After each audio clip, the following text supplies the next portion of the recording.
pessoal, eu me chamo Jéssica, faço parte da disciplina Domínios das Paisagens Naturais com a professora Isolanda. E, bom, o texto que eu escolhi não foi nenhum dos textos indicados pela professora, mas foi um texto bastante similar, que tem como tema Geodiversidade no Ceará. Bom, como a própria palavra já diz, Geodiversidade do Ceará. A gente vai entender um pouco sobre os domínios geomorfológicos, a gente vai entender todo o nosso contexto de paisagens, né? Por que nós temos aí algumas cidades em ameaça de desertificação, por que nós temos aí vários lugares que já perderam a sua cobertura vegetal, por que a gente tem lugares aí com processos de erosão, intemperismo e várias outras coisas a gente vai entender aqui no decorrer da nossa aula. Bom, para iniciar, eu trouxe aqui esse mapa e eu vou falar um pouco aqui sobre a ZECIT. Como todos nós já sabemos, o que é a ZECIT? É a Zona de Convergência Intertropical. Essa ZECIT, pessoal, o que acontece? Só existe dois sistemas produtores de chuva na nossa região, na região semiárida. E é a ZECIT, né? E o MEA, né? Que é a Massa Equatorial Atlântica. Então, o que acontece? Dependendo da sua oscilação no hemisfério sul, ela vai tender a trazer chuvas aqui para o Amapá, vai pegar no norte do Pará, Maranhão, Piauí, Ceará e Rio Grande do Norte. Então, a gente vai ter aí, no período de fevereiro até abril, tempo chuvoso, dependendo da sua máxima oscilação no hemisfério. Não se esqueçam dessa questão. Bom, já o MEA, que é a Massa Equatorial Atlântica, o que acontece com esse MEA? Bom, ele ocasiona aí uma intensa precipitação no litoral oriental do Nordeste. Ou seja, nas áreas de sotavento, no caso Planalto de Borborema, né, as chuvas acabam sendo poucas, né, nessas regiões. E aí tendem, mesmo em tempo de inverno aqui em Ceará, Rio Grande do Norte, eles tendem aí, mesmo no seu tempo de inverno, a ter aí secas e períodos longos de estiagens. Agora, pessoal, a gente vai falar um pouco sobre os domínios geomorfológicos do Ceará. Então, vou falar um pouco sobre a planície costeira. O que é essa planície costeira? Ela abrange uma faixa estreita ao longo do litoral cearense e ela é composta por planícies fluvio-marinhas e campos de dunas, né? Que são formadas pelas ações do vento. Um exemplo bem interessante de dunas, quem já teve a oportunidade de ir conhecer, é Jericoacoara. A gente vê ali alguns exemplos, né, de dunas, né? Que são formadas ali pela ação dos ventos. E é algo que eu acho bastante interessante nós, enquanto geógrafos, conhecermos. Bom, o segundo domínio geomorfológico que eu vou falar um pouco é os tabuleiros costeiros, né? O que são esses tabuleiros costeiros, né? Os tabuleiros costeiros, pessoal, eles são unidades geoambientais que compreendem uma faixa que acompanha todo o litoral do Brasil, desde o Rio de Janeiro até o litoral, né? Na região Nordeste, essa faixa representa uma área de 8.425.000 hectares, ou seja, é muita coisa, né, gente? Esses tabuleiros costeiros, né, enquanto relevo, eles variam. Eles variam em quê? Em vales estreitos, né, e falésias, né, que são aqueles paredões mais íngremos, né? No geral, pessoal, eles absorvem muito pouca água, né? Eles têm uma capacidade muito pouca de armazenamento de água. E agora eu separei aqui essas imagens que eu acho bastante interessante, eu quero focar mais nela, né? Eu separei aqui as 3 chapadas, né, que marcam aqui o nosso Ceará. Então eu vou começar com a Chapada do Apodi. Não sei se dá para vocês visualizar a imagem, mas vou falar um pouco aqui sobre essa chapada.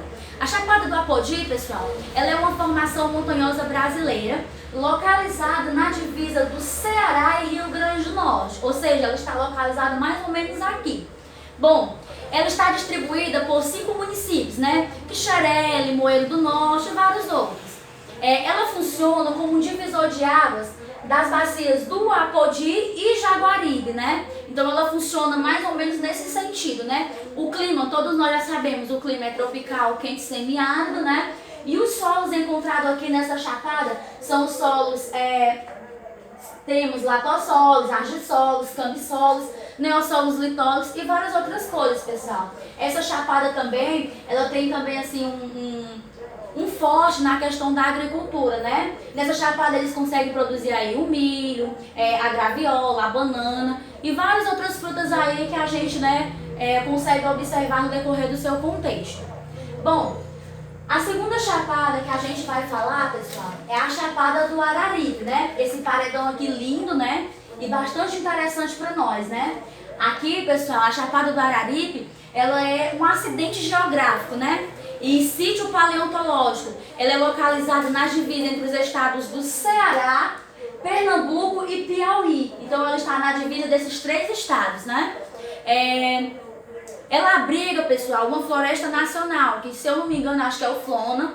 Ela também conta aí com uma área de proteção ambiental e ela também conta com o Geoparque, né? E o mais interessante dessa chapada, né, é que ela tem aí uma diversidade, né, na questão de... Ela abriga várias espécies, né? Ela tem uma biodiversidade muito incrível. Ela abriga aí espécies de répteis, né, insetos, mamíferos e vários outros, né, que não é cabível a gente citar aqui no momento. E a terceira chapada, pessoal, que eu quero falar pra vocês é a chapada... Gente, só voltando aqui, os solos aqui encontrados na Chapada do Araripe são os latossolos e sedimentares, são os solos mais encontrados aqui nessa chapada, né? E agora, pessoal, eu vou falar um pouco sobre a Chapada da Ibiapaba, que, digamos de passagem, é uma das minhas favoritas, né? Bom, a Chapada do Ibiapaba, pessoal, ela, ou Serra Grande, assim queiram chamar, né? Muitos conhecem como Serra Grande. Ela fica no noroeste cearense e nordeste do Piauí, né? E ela conta aí com alguns subsistemas. Que subsistemas são esses, né?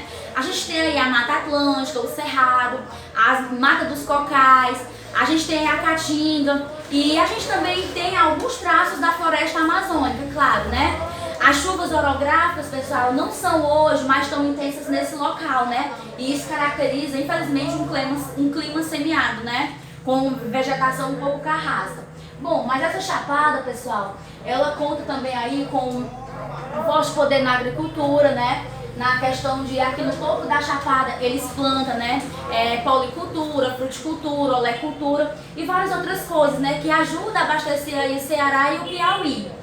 E agora, pessoal, a gente vai falar um pouco também... Não, e só voltando aqui para Ibiapaba. A Ibiapaba também, ela conta aí com um ponto turístico, né? Que destaca. Ela é famosa pelos seus bondinhos. Quem já teve a oportunidade de ir, eu já tive, é bastante interessante. Você vai conhecer a biodiversidade que tem essa chapada. Você vai conhecer, pessoal, os tipos de rochas, metamórficas, magmáticas. Você consegue identificar muitas coisas que são riquíssimas para o nosso conhecimento nessa chapada. E você também consegue observar a importância dessa chapada para o Ceará. Bom, e agora a gente vai falar um pouco sobre depressões sertanejas, né, gente? Eu não quis aqui separar muito e nem muito a fundo as depressões sertanejas. Eu vou falar só um pouco para a gente entender, devido também ao tempo que é pouco, né? As depressões sertanejas, pessoal, ela é típica da região semiárida, como todos nós já sabemos, e ela apresenta aí um pé de plano com um relevo montanhoso, suave, ondulado, com vários estreitos, né? A depressão ela é cortada por uma barreira de altitude chamada Chapada do Araripe, né? E também uma serra conhecida como Serra da Princesa, né, pessoal? Então tá aí o contexto das depressões sertanejas, né? E elas também, gente, elas são divididas, né? Elas foram divididas em depressões meridional e setentrional, né, se eu não me engano. E a vegetação nativa das depressões sertanejas é o que, pessoal? É a caatinga, abortivas e a arbórea, né? E ela, infelizmente, pessoal, que as depressões elas são muito conhecidas porque elas têm secas muito prolongadas, né? E na cara do São Francisco, né, predomina solos arenosos e, infelizmente, a fertilidade lá é muito baixa, né, nessas áreas. E como eu já falei, ela é dividida aí em duas, né, meridional e setentrional. E para encerrar, pessoal, a gente vai falar aí sobre os maciços residuais cristalinos, né?